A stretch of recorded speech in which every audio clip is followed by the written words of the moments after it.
The next time I had a close call with jail, this this was the third and last time I ended up in a fucking jail. The third and last time. Well, actually, fourth time. But that was just for a ticket for drinking in public, and then eventually they let me out. So I don't count that. But I was sitting in a jail, precinct jail.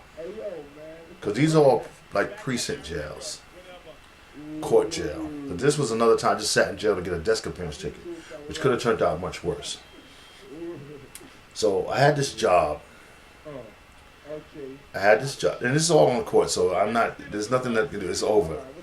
So I had this job where I worked in a mailroom. And it was great. So there was a supervisor and an assistant supervisor that worked there. They were brothers. And this place was a marketing research company, I guess. Yep, it was a market research company. So every so often, they would send out survey letters. And in each survey letter was a $1 bill. But I'm talking about thousands of letters. Don't ask me how many. Could have been 10,000, 50,000, 100,000. I don't know. But I know when the day came for that to happen, the mail bags were lined up down the corridor. And we had to help the mailman load them into the truck. But a couple of mail bags never made it to the truck. Because it was an overnight operation. And you had to stay late. Because the mailman would come and pick up the bags after hours. So everybody was gone. And just the mailroom, a few select mailroom staff stayed behind to make sure we watched over the bags. And when the mailman came, we helped him load. Like I said, a couple of bags didn't make it. And that's when the kid there, two managers, they were brothers. I think I said that already, but they started liking me. I tell you, I'm a likable guy. And they liked me. And they put me down with that shit. They was like, yo, Tom, you're gonna stay and help us with the bags. You're gonna get a little overtime, help us load the bags. I was like, sure, I need the money. I ain't doing shit. Yo, that's when they put me down on the scheme. And I didn't say a word. I said, nah, I'm good. So we loaded up the mail truck. Everybody's gone. We shut the place down. We went into this locked room. And we sat there and we opened up every envelope. So basically everyone got a bag. A tall ass 4 or 5 foot tall mail bag full. I don't know how many was in that bag. It could have been a couple of $500 in it, 500 envelopes in that mail bag. I don't know how many, but it was a lot of money.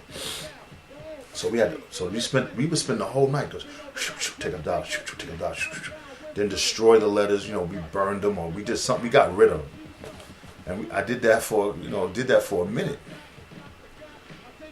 And I'll be having stacks of $1 bills though, but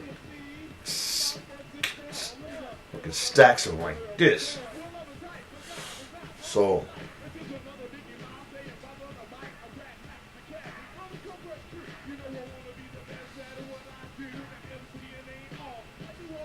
okay, just give me a minute. All right, so that shit wasn't working for me. So I devised my own scheme. So mailbag day, when the survey month came, same thing. We ran off the letters, did the same routine. But what I did was,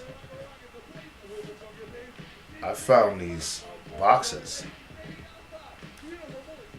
and I opened them, and I took all the envelopes, and I smashed them into the box as tight as I can get them in 2 rows. Closed the box, sealed it with tape, put put a mailroom thing on it, and I took one of the dollies. I wasn't gonna sit there all night opening envelopes, and I made boxes. They were these nice little square boxes, nice and square. And they held 2 rows of envelopes, and I smashed them in, and I put them on the side, seal it with tape, put a fake sticker, and I made 1, 2, 3, 4, as many as the dolly could hold, all the way to the top. A lot of those boxes, and I covered it with a bungee cord. Made it look like a regular mail because the post office was because where we were working, the post office was a block or 2 up the road. Drop them in the post office and then keep getting on the train. But you couldn't leave the building with anything. You're not allowed to leave that building with nothing. The security guard, she wanted to check everything. And all I told her was, just dropping mail just dropping this at the post office on the way home. And she would let me go through. And I did that. Then when I would get home, I can open up the box. I could stash the box in the bottom of my closet. And when a Friday night would come, I wasn't doing anything. Slice the box open with a box cutter. Watch TV and just open up every envelope. I ain't going nowhere tonight. Open up, stack the ones up, put the empties back in the same box. Take off any no distinguishing marks. Take it back up, and kept doing that all night. Would take out as much as I needed. One box would hold me for a whole weekend. Talking like, cup several hundred envelopes. That'd be that. And then I would go on Saturday, stack them all up, break them into stacks, 50 stacks, rubber band them up, put them in, stuff my pockets with them, take the empties, cut those down break those down to stacks, tape those up, burn the fake labels to ashes, burn them to ashes, take the box. The boxes had no markings on the boxes at all, the labels, but the envelopes inside. I would get on the 35 bus and ride all the way to the end, way to the other end, wherever the fuck I was riding at, and throw them shits into a fucking dumpster, into a food dumpster.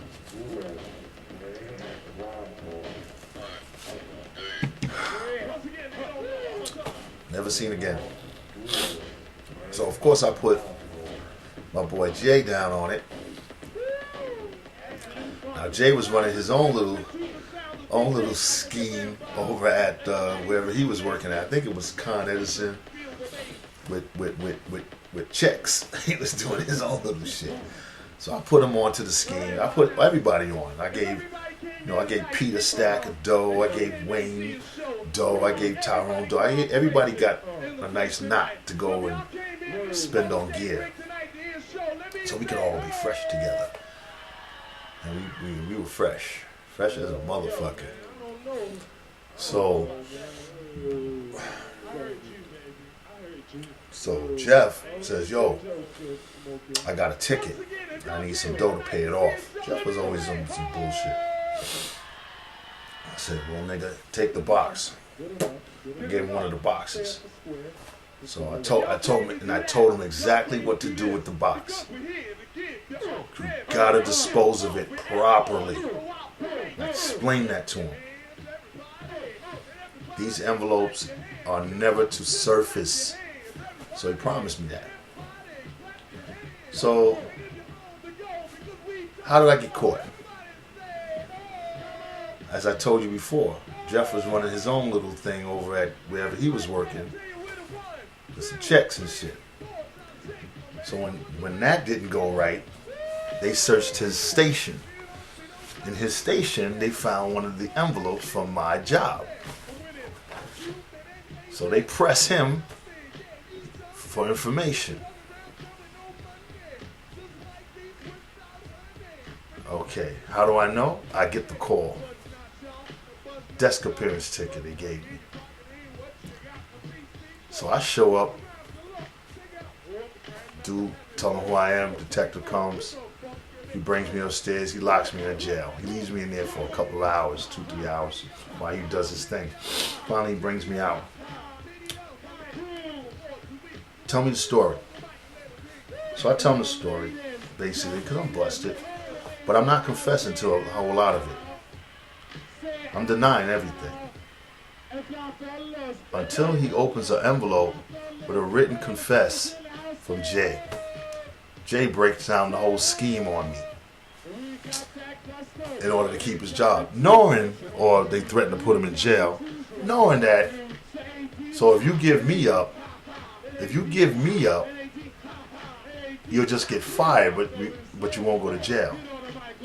He gives me up. But here's the thing. Here's where the savior comes in, saving a fool. The only reason I got a desk appearance ticket is because they only found $22 worth of envelopes. If it was 100 or more, I would have been toast, my nigga. You hear me? You hear me? Yo. So now he gives me the disappearance ticket. He's walking me out. He says, well, you know, it was more though, right? I know it was a lot more. I said, no. I said, nah, it was only the $22. That's it. That's all it was because I basically told him a lot of those envelopes, those survey envelopes, they come back, return to sender, all kind of reasons they come back. And what we usually do is the mailroom, we just open those up. And that's how nobody ever paid for their own lunch. Because everybody in the mailroom knew what that letter was. So when they would come back, they would basically just put those on the side, pop those open, and just keep the $2 and buy their lunches with those. That's what we spend lunch on. Even though I was going deeper than that. But I ain't got nothing to say. That's it. That's how I got roughed up on that one. Oh, so then I was so mad at Jeff. He telling me some bullshit when I got back on the block. But we got past that. I had to go to court a couple of times for that. Because the boss man, he wanted to prosecute. So I went to court. Judge said, blah, blah, blah. The guy was there for the corporate. And he goes, all right, whatever, come back another day. Okay, a month go by. It's $22. I go back to court. The judge is more, blah, blah, blah, blah. Okay, listen. This is like, come back again. Come back a couple of months later. Now the dude from the company, he don't show up. Come back again the third time. He says, yo, come back. I come back a fourth time. My man don't show up. Dismiss. Go home. Stay out of trouble, kid. And I didn't, that was that. That was that. Oh, thank God it was only $22. And never went back to that. So I wish I had a copy of that confession to today, man. That shit was hilarious. But, I don't know. By the skin of my teeth.